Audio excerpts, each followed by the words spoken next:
what sex technique an intelligence agency would teach you that this will get a man completely off guard? Well, a lot. But give me one, because you said you compared it eye to eye with Kama Sutra. So I want to understand, what is the intelligence technique that an agency is telling you? Yes. We'll start from what every person needs, and every person has their own fetishes, right? Preferences in particular sex. Everybody likes different stuff. Everyone's body is unique.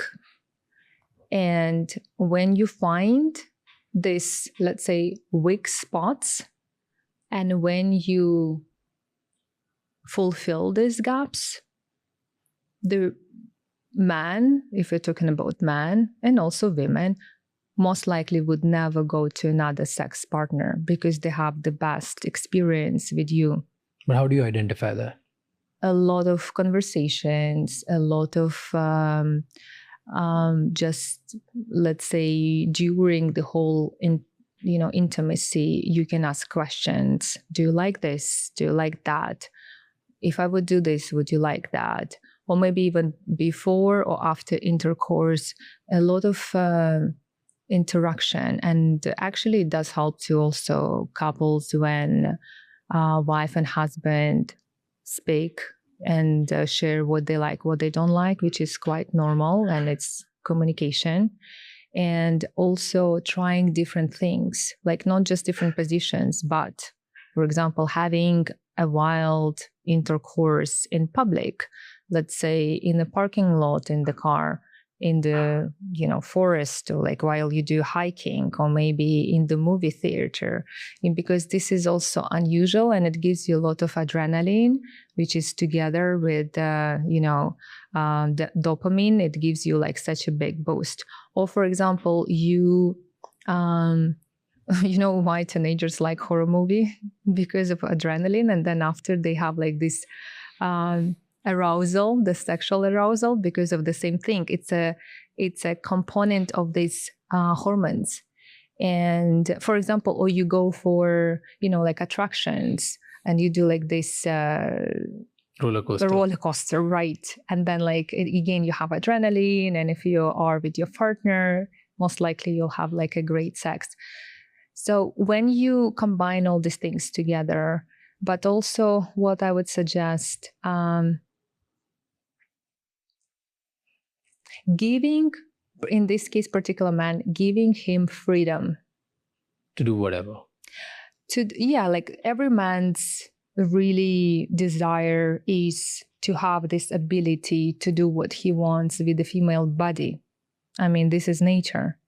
But I'm not talking about every man, or very common thing, if a man has a very difficult, hard job, maybe he's CEO or politician, and the whole day he has to command and give orders, most likely he would want to take orders from a female to tell him what he needs to do in order to relax and get, like, sort of like dominant females, where he can just relax and receive a pleasure.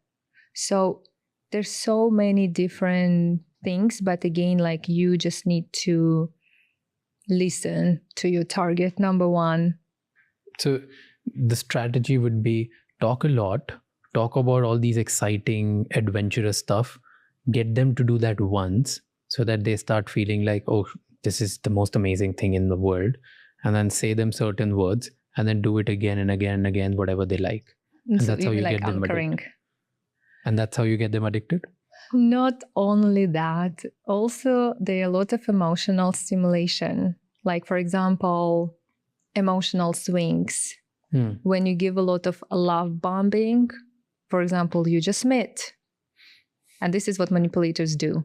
You meet, he is incredible, she's incredible, you have chemistry, butterflies in your belly. Wow, this is the man of, or like the woman, the perfect in my life.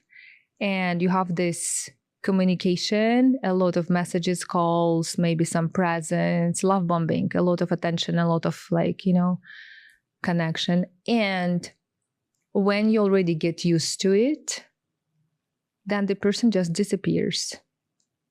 And what happened, our brain receive a lot of attention, which is a lot of dopamine.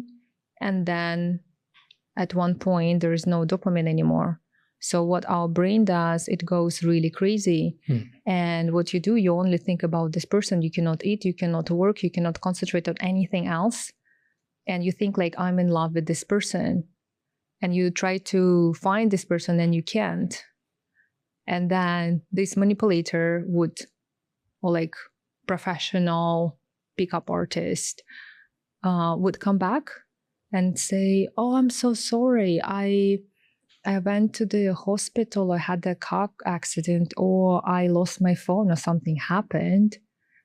And it's a strategy. And again, he or she would give you a lot of love bombing and compliments and time and energy. And then again, something would happen.